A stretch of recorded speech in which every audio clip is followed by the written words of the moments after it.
الله بنده ته ډېر متوجه چې کله دا بنده په منځ کې ما لم یلتفت چې څو پورې پکې دی اخوا دېخوا شوی نه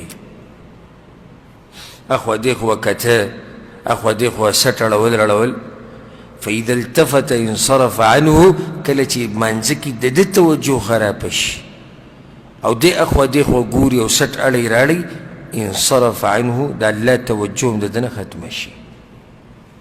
دا حدیث امام احمد، امام ابو داود، امام نسائی، امام دارمی راوړی. سندن کمزور دی خو معنی صحیح ده. سندن دا حدیث دی کمزور دی او معنی صحیح ده. ګوره په منځ کې چې کله ستا توجه الله ته وي نو د الله توجه هم تا ته وي.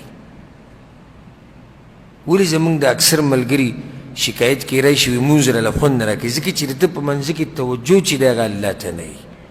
نو چې توجه د الله ته نه وي نو د الله توجه هم بیا تا ته نه وي والعیاذ بالله. په منځ کې خپله توجه او خپل سوچ هغه د الله طرف ته ساته، الله به توجه تا ته ساتي.